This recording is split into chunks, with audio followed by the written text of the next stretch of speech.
Let's face it, the past year has been a time of loss. There have been many things to grieve, from people who lost their lives to COVID, to the times with our friends we used to have.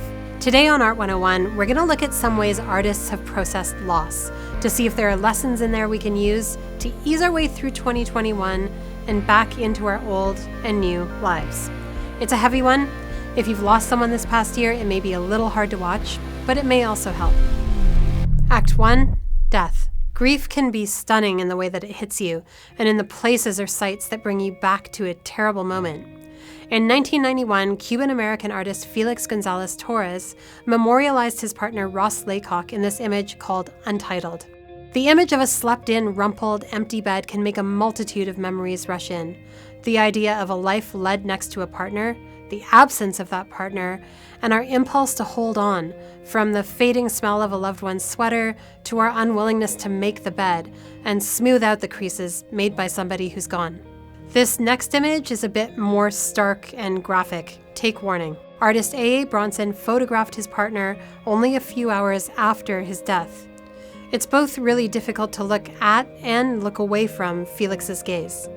But this is the truth of what death looks like. Both this photograph and the one by Gonzalez Torres focused on loved ones lost to AIDS, an epidemic that in the 1990s was still laying waste to countless victims globally and a generation of gay men more locally.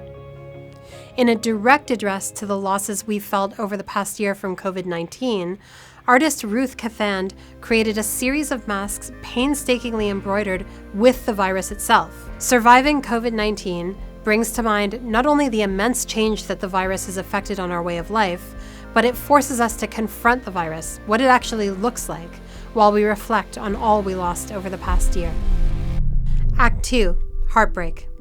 Not all loss is the result of death.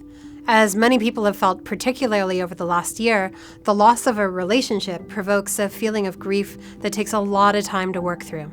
In 1988, Serbian artist Marina Abramovic created a work called The Walk with her then partner Ule.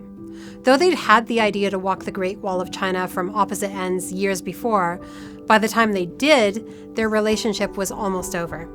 Abramovic and Ule walked the wall, 2,500 kilometers total, and when they met at the center, they officially ended their relationship, then walked past each other to the opposite end.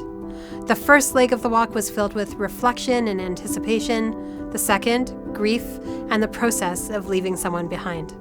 A breakup, emotional trauma, and illness were the generating forces behind Magdalene, the 2019 album by British artist FKA Twigs. She took her relationship with actor Robert Pattinson that had left her with lasting, intense sadness and turned it into this album that chronicles the pain she felt in the aftermath.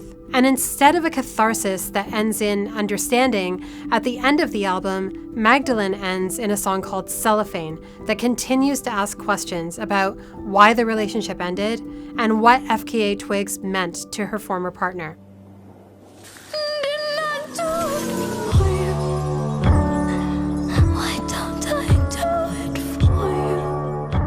Pain lingers as it changes, and sometimes pieces of it stay with you, even if they take on a different form or a different intensity.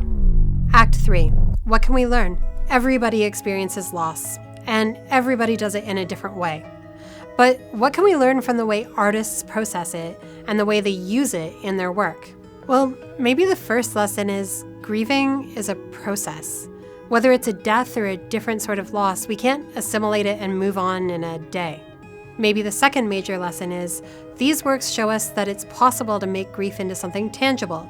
Each of these artists translated their sadness into something else, and perhaps that lets us know that giving our feelings a project can help us move from a state of loss into one of understanding. And maybe the most important lesson might be, we're not alone. Witnessing somebody else's pain can actually give you ideas about how to handle your own. I hope that these artworks have maybe given you an idea of how you might make sense of your own pain, or even nurture a little bit of hope for the future. Have you seen an artwork that helped you make your way through heartbreak? Or maybe one that has made you reflect powerfully on the pandemic that we're still very much in? Let me know in the comments, and I'll see you next time for another episode of Art 101.